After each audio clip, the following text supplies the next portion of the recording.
Bienvenidos, queridos amigos, a otro programa más de Conversando con Correa. Vamos a tratar un tema extremadamente importante, interesante, los jóvenes de hoy y su compromiso social. Y para eso tenemos un invitado extraordinario. Alguien que empezó joven, sigue siendo joven, pero con más experiencia. Y por medio del arte, sobre todo la música, siempre ha movido la conciencia de la juventud latinoamericana y del mundo.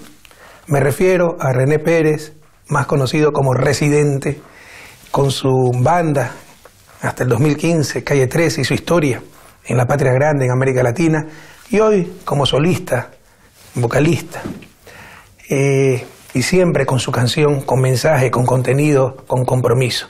Bienvenido, René, bienvenido, Residente. Gracias. Muchas gracias por haber aceptado esta invitación. No, gracias. Un placer, un honor. ¿Qué te lleva a escribir? Y a escribir letras tan profundas, como esa maravilla llamada Latinoamérica, esa canción que para mí es de las preferidas. Pues,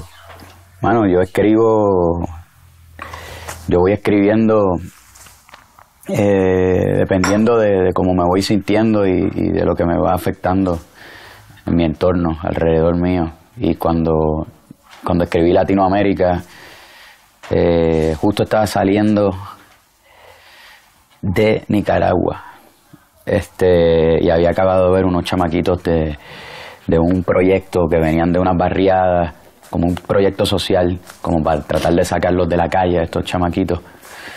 Y nada, tenía como unas fotos con ellos y sabía que quería escribir un tema como Latinoamérica.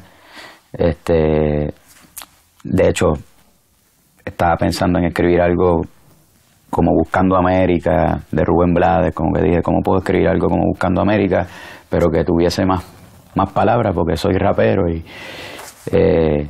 entonces con esa foto en un avión, dentro de un avión, porque odio los aviones, y ahí es cuando mejor escribo, me da miedo.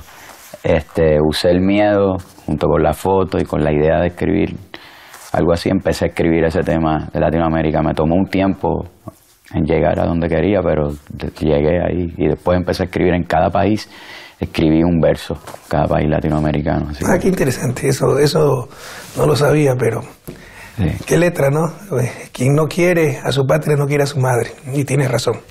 Uno debe querer defender a la tierra que lo vio nacer, y en nuestro caso, pues, a esa gran patria llamada Latinoamérica. ¿Qué mensajes tienes para los jóvenes latinoamericanos? ¿Los das a través de tus canciones? En forma más directa, ¿qué les puedes decir? No, a ellos, bueno, yo creo que, ¿qué les pudiese decir yo que no sepan? Yo creo que la juventud hoy en día es mucho más madura que hace 10 años. O sea, cuando yo tenía la edad de los jóvenes de ahora, no era tan maduro como ellos. Pero es también porque están expuestos a unas cosas que para mí eran imposibles estar expuestos por el internet, la globalización y toda la conectividad que existe hoy en día, que están expuestos a mucha información. Pero nada, que traten de usar la información de la mejor forma. Para mí depende, porque hay tantas cosas que le puedo decir a los jóvenes que no sé si hay una cosa en específico, pero sí que la más importante es que se eduquen, que estudien, y que para mí eso es lo más importante. La educación es es como fundamental para el desarrollo de los países, ¿viste? Y con la educación, por ejemplo, mi país dejaría de ser una colonia con más educación, y eso... Totalmente de acuerdo, totalmente de acuerdo. Rabindranath Tagore, ese gran poeta hindú, el que le puso Mahatma, alma grande, a Gandhi, decía, no basta querer, hay que saber el camino. Y por mi experiencia personal, te puedo asegurar que el voluntarismo incompetente ha hecho más daño a América Latina que la misma corrupción. Nuestros jóvenes tienen mucha voluntad, tienen una rebeldía natural. Juan Montalvo, un gran escritor ecuatoriano, decía, hay del día en que los jóvenes no hagan temblar al mundo. Tienen que hacer temblar al mundo, sí, en una dirección correcta, y para eso hay que prepararse, sí, para eso hay que saber, para eso hay que conocer.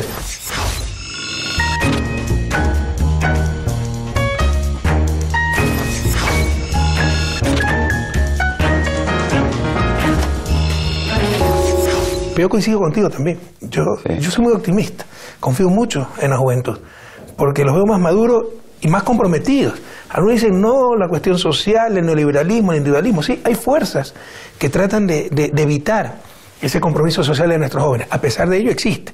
Pero, por ejemplo, su compromiso ecológico, su compromiso ambiental, es impresionante. Sí. Los chicos que son vegetarianos, algunos incluso veganos, empezando en mis propias hijas, pero por compromiso, no porque no les gusta la carne, sino porque dicen, debemos dejarle a nuestros hijos, a los hijos de nuestros hijos, el único planeta que tenemos, esto debe ser sostenible, y el modo de vida, el modo de consumo que tenemos no es sostenible, y ese compromiso realmente impresiona, ¿no? Sí. Yo soy optimista, confío mucho en nuestros jóvenes, es necesario que se preparen, pero sí nos dan lecciones a cada momento de compromiso, de convicción, de preocupación, no solo de ocupación. Sí, para mí, yo la juventud la veo eso mismo, además de con más madurez que hace unos años atrás. Con esa idea, cuando me preguntan sobre la juventud, hablo de eso mismo, de ese compromiso que tienen y de cómo se manifiestan. Y hay como una mezcla, no sé, como que hay una parte de la juventud bien comprometida y otra parte, como que creo que hay como unos extremos, como que hay una parte bien comprometida y hay una parte de la juventud que no le importa nada, están metidas dentro del ciberespacio totalmente y escondidas ahí, y se quedan ahí, o sea, no salen de ahí, y eso también es preocupante. Entonces están como que las dos vertientes, pero siento que por ejemplo en Latinoamérica hay una movilización, la juventud ha tenido una capacidad de casi reinventar los ideales. Es decir, tienes un ideal de izquierda o de derecha y como que hay gente que lo divide tan básicamente como izquierda, derecha y centro, y la juventud como que siento que pueden tener ideas de izquierda, pero también con cosas, con otras, son críticos de todas las vertientes, de la izquierda, de la derecha, ¿entiendes? Como que hasta no tienen, a veces tú dices, pero ¿cuál es la posición de este joven? Porque de momento no piensa anticuadamente, y eso a mí me gusta, ¿entiendes? Son críticos de lo que está pasando actualmente en Latinoamérica, y eso es importante. Es importante mantener esa cultura de ideales, pero también es importante moverse para adelante y crear culturas nuevas, y creo que estos jóvenes de hoy en día están creando como una mirada nueva, como un espacio que no existe, que no tiene nombre, que le quieren poner de centro, pero no es centro. Y es que son críticos de tanto de izquierda como de la derecha, y eso es interesante. Lo que tú dices, totalmente de acuerdo también en que hay dos polos, si quieres, ¿no? Pero siempre ha habido. Sí. Convencidos, comprometidos e indiferentes. Sí. Pero ahora ese núcleo, esa masa crítica, si tú quieres, de jóvenes muy comprometidos, sobre todo en cuestiones ecológicas, es sumamente interesante. Sí. Nos inspira, nos cuestiona. Y como tú dices, ¿no? Son muy críticos y eso es bueno. Pero sin embargo hay que aumentar ese nivel de esa capacidad para la crítica, y eso viene a través de la educación, y sobre todo en América Latina necesitamos una educación que impulse mucho más la capacidad crítica, en este caso de nuestros jóvenes, pero de toda la población.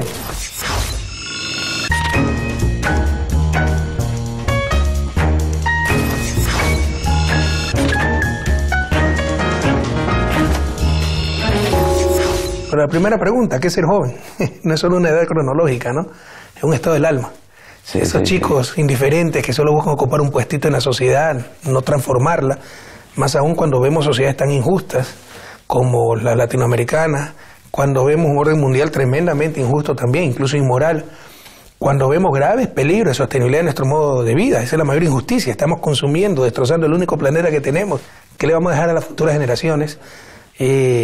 No puedes prepararte para ocupar un puestito en la sociedad y tener éxito a nivel material. Tienes que prepararte para cambiar esa sociedad. Yo siempre trabajo con jóvenes, he sido profesor, y les decía, ¿quién es más joven, ustedes o yo? Y parecía una pregunta tonta. Le decía, bueno, a mí no me han domesticado todavía, sigo creyendo que se puede cambiar las cosas. Muchos de ustedes ya están instalados. Sí. Así que yo soy más joven de corazón que ustedes, ¿no? Sí. Entonces, la juventud también es un estado del alma. Por ejemplo, un gran joven, aunque no le gusta, le he dado esta reflexión a Pepe Mujica y no le gusta, no está de acuerdo, pero yo insisto en aquello, un gran joven, un Pepe Mujica, ¿no? Sí. Con su ánimo todavía de cambiar las cosas, de buscar la justicia, de temblar ante la injusticia que se cometa contra cualquiera. Sí. Sí, eso es parte del ánimo que a mí me mueve también a hacer música, y por eso me siento joven, por ese impulso de que tiene ganas de cambiar las cosas para bien, ¿sabes? Porque hay muchas cosas que están buenas, pero hay un montón de cosas que merecen ser cambiadas y uno aportar a eso. Y la juventud,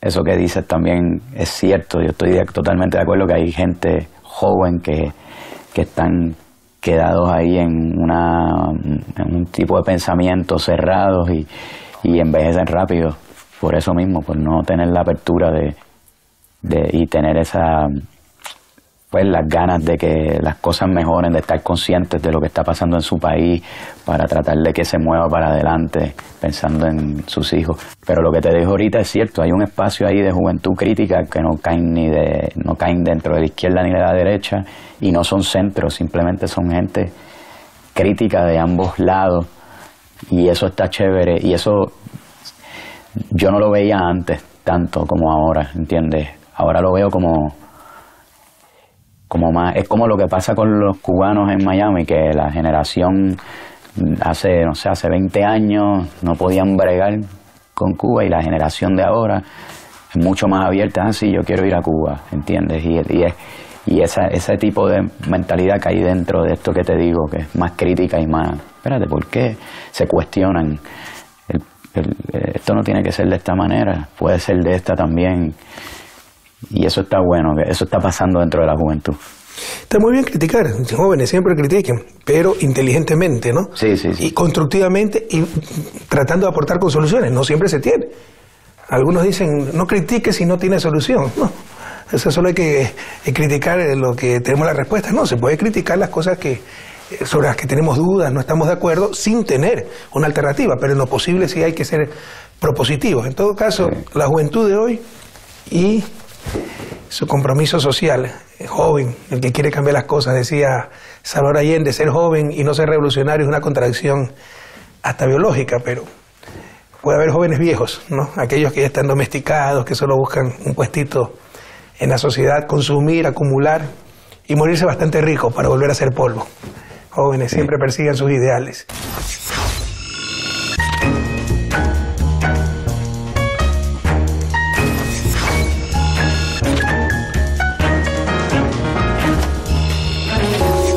Y la cuestión social, y ahí viene lo que tú decías, ¿no? Esas definiciones, distinciones de izquierda a derecha no están muy claras. Para mí lo esencial sí es claro, ¿no? Si nos referimos a la cuestión social, tú puedes definir izquierda como justicia social.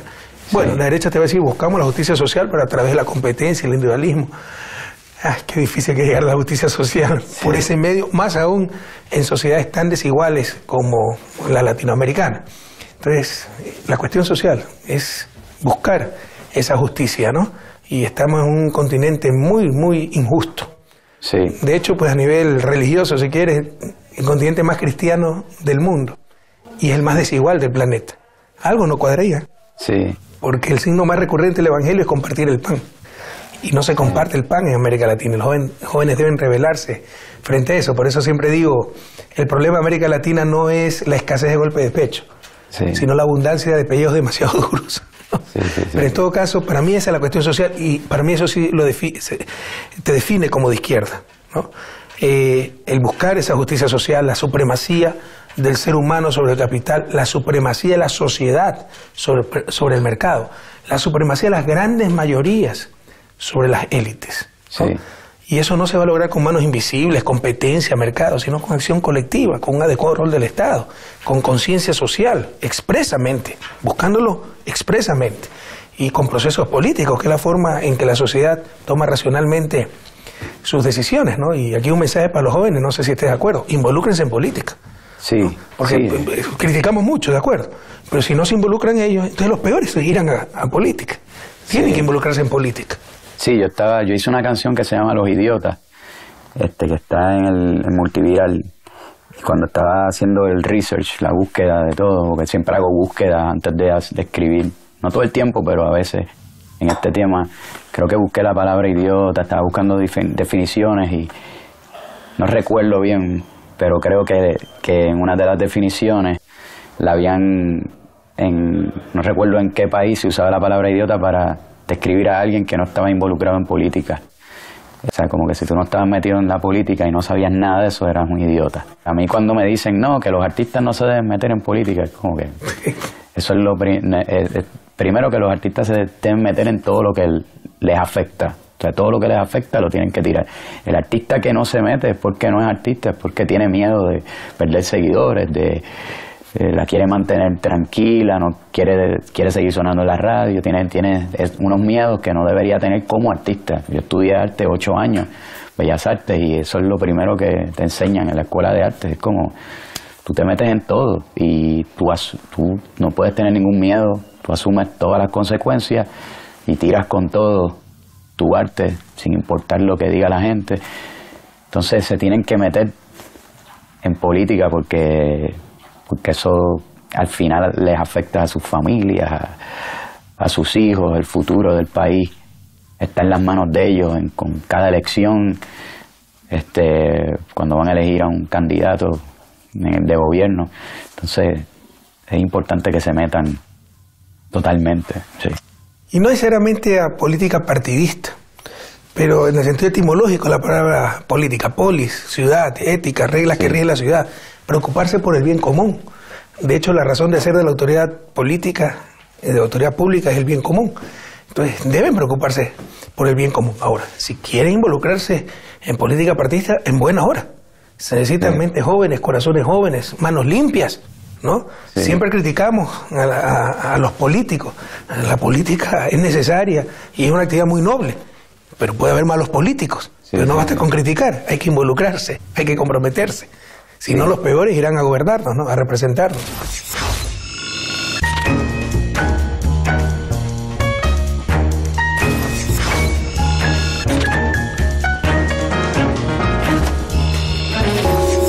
Sí, no, eso es importante, que se metan, que sean partícipes. A mí me gustó lo que estaba pasando en Estados Unidos con Bernie Sanders, porque increíble experiencia. Sí, cuando él entró, yo lo conocí, lo presenté en el Bronx también, para uno de sus discursos, antes de uno de sus discursos, y el tipo, además de que conoce la historia latinoamericana y entiende de Puerto Rico, es un tipo bien abierto, mentalmente hablando, él incluyó y metió a la canasta política del país a un montón de jóvenes, como que entraron un montón de jóvenes, se metieron al circuito.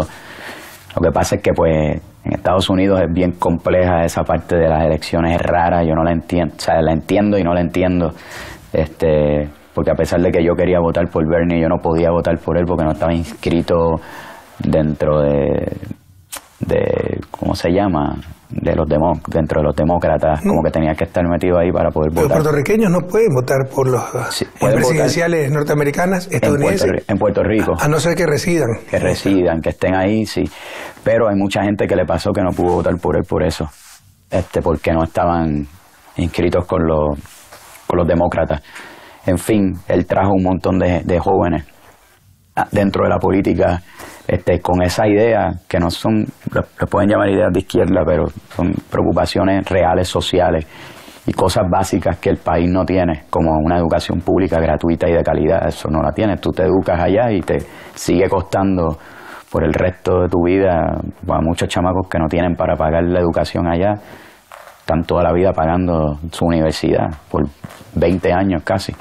Entonces, nada, es los eso. Que pueden pagársela, los que pueden acceder a la universidad. Los que pueden, que es bien.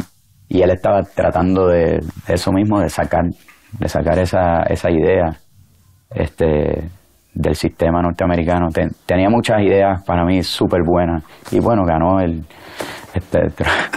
Trump, que es como, pero es un ejemplo de lo que pasa allí, es que eso es lo que pasa, es como un reflejo. Bernie Sanders, no tengo la suerte de conocerlo personalmente, pero Ahí tú ves a alguien mayor ya, pero joven de corazón, ¿no? Porque todas sus ideas están refrescantes, sí, su sí, actitud, su compromiso, ¿no? Inclaudicable en sus ideales.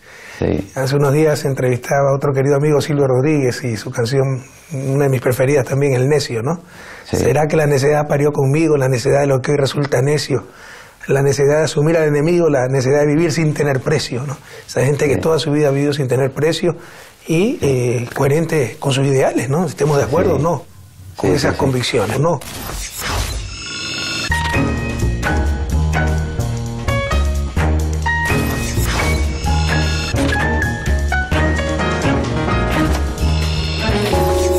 Y como decía otro gran líder de los jóvenes, el fundador del movimiento Scout, Baden-Powell, la verdadera felicidad es hacer felices a los demás. Chicos, busquen hacer felices a los demás y verán cómo eso los va a llenar, ¿no? Verdaderamente. Porque buscar los bienes materiales aparentemente los llena, pero los llena tal vez de vacío. Y yo también no puedo estar más de acuerdo contigo en el énfasis que le das a la educación, mi querido René. Sí. No solo como derecho humano, ¿no? Sino que la educación es la base, una educación pública, absolutamente gratuita, de excelente calidad, ¿no? Y de acceso masivo, es la base de una verdadera democracia. Si no, las diferencias vienen de que eres niño, el uno estudiando en una escuela de $1.200, $1.500 mensuales, con 3 idiomas, computación, pasantías en el extranjero, y la otra en una escuela unidocente donde el maestro tiene que dar los 10 grados de educación básica y ni el propio maestro sabe bien leer ni escribir, y después nos hablan de competencia, para mayor absurdo. Entonces, incluso la verdadera democracia, además el derecho de cada ser humano de recibir la mejor educación que le pueda dar la sociedad a la que pertenece. Si queremos hablar de democracia, la democracia empieza por esa educación pública, insisto, de excelente calidad. No educación para pobres, como se pretende algunas veces, educación pública para pobres, no. Solo hay una clase de educación de excelente calidad, para todos, ¿no? De acceso masivo y absolutamente gratuito. Y ahí podemos hablar, incluso los que creen en la competencia, yo no creo en la competencia, de competencia, cuando tengamos igualdad de oportunidades. Y eso empieza por esa educación pública para todos. Sí, sí, eso es fundamental. Yo creo en la competencia, porque yo soy competitivo conmigo mismo, pero depende de cómo tú asumas la competencia. Pero tú lo has dicho, el único competidor que tenemos somos nosotros mismos.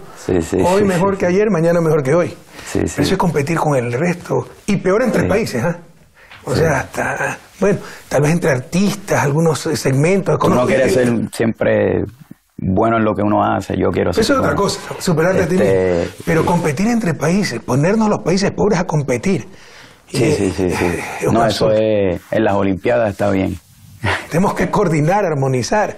Por ejemplo, mira lo que está pasando con UNASUR, ¿no? 6 países están separándose de UNASUR, Unión de Naciones del Sur. Cuando hoy más que nunca deberíamos buscar esa integración, ¿no? Para poder resistir una globalización neoliberal, inhumana y cruel, que no busca una sociedad planetaria, sino un mercado planetario. ¿Y cómo compiten los países pobres? Yo te saco más impuestos, yo te rebajo más el salario de los trabajadores, y el sudor de nuestros trabajadores, los recursos sociales, se van a la rentabilidad del capital transnacional. Si nos pusiéramos de acuerdo, ¿por qué no tener un salario básico regional? ¿Por qué no tener un sistema impositivo regional? Unidos, nosotros le pondríamos las condiciones al capital transnacional. Separado, el capital transnacional nos va a poner las condiciones y nos va a sacar el jugo. Entonces, la competencia, yo no creo en la competencia, ni a nivel individual, peor a nivel de países. Para nivel de países me parece una locura, sobre todo países en vía de desarrollo. Sí, no, de esa forma, no. Está bueno que te sirva como inspiración y motivación para uno querer ser mejor en lo que hace. Y para eso es que yo uso el sentimiento de competitividad. Lo hago conmigo mismo, o para tratar de marcarme metas y pues compito con la meta anterior o lo que ya he logrado. Y si me permite, René, precisar un poco lo que dice, porque concuerdo con lo que dice. Eso se llama competencia. Eso se llama cultura de la excelencia. Y la cultura de excelencia es fundamental para el desarrollo. Media vida, más de media vida me he pasado estudiando el desarrollo, ¿no? Porque, mira, cuando llegó Cristóbal Colón a América, si hubiera sido economista, y gracias a Dios no era economista. ¿No? Dicen que sí fue economista, porque cuando salió no sabía a dónde iba, cuando llegó no sabía dónde estaba y todo lo pagó el gobierno, ¿no? Para esa época no había economistas todavía. Pero hubiera dicho que América Latina se iba a desarrollar más rápido que América del Norte, porque teníamos igual o más cantidad de recursos naturales, teníamos sociedades consolidadas, aztecas, mayas, incas, con grandes avances tecnológicos, y sucedió lo contrario. ¿Qué es lo que pasó? ¿Qué es lo que nos sigue pasando? Son muchas respuestas, las élites que nos han dominado, pero otra de las respuestas es la cultura, ¿no? Esa cultura de la excelencia, que es el más sencillo lustrabotas, hasta el presidente de la República, de las cosas extraordinariamente bien. Eso todavía nos falta en América Latina. Lo que tú estás expresando no es un sentido de competencia, es un sentido de excelencia, y eso es extremadamente bueno y lo necesitamos todos. Sí, sí. No, y la cultura también, eso que habla de conservar la cultura es fundamental, ¿sabes? Recordar de dónde viene, más ahora que hay tanta emigración, hay tanta gente que se va de su país a otro, a trabajar o a estudiar, y conservar eso es importante. Y también es importante aceptar la transformación de esa cultura, ¿sabes? Como parece que es algo que va en contra, ¿sabes? Que son dos cosas en contra, dos polos opuestos, pero es como mantener el balance, mantener una cultura viva y que la entiendes, pero también aceptar lo que viene nuevo para esa cultura, ¿sabes? Y que se engorde y que no se quede pequeña. Uno de los rasgos culturales o de una cultura es la adaptación al cambio. Y este es otro problema de los latinoamericanos. Muchas veces hacemos de la inmovilidad una virtud. Resistimos al cambio y por otro lado queremos que cambie todo, pero sin cambiar nada, y eso es imposible. Bueno, ya estamos viendo la crítica a la cultura, la crítica a las costumbres, como decía ese gran marxista italiano, ¿no? Antonio Gramsci. Pero en todo caso, René, muchísimas gracias. Gracias por tu participación, por esta tan amena conversación. Gracias en nombre de Latinoamérica, en nombre del mundo, por tu aporte al arte, a la cultura, por tu mensaje de compromiso, de llamado a las conciencias. Gracias por la influencia positiva para nuestros jóvenes. Y ustedes, jóvenes, insisto, no solo ocuparse, a preocuparse. Y lo pueden hacer desde todos los sectores, como ha dicho René. Él lo hace desde el arte, y qué bien que lo hace. Ustedes lo pueden hacer desde su puesto de trabajo, de la universidad, desde el colegio, de la política más tarde, ¿por qué no? Se los necesita a ustedes. El mundo confía en ustedes. Son el presente y el futuro, son la esperanza. Hasta el próximo programa de Conversando con Correa.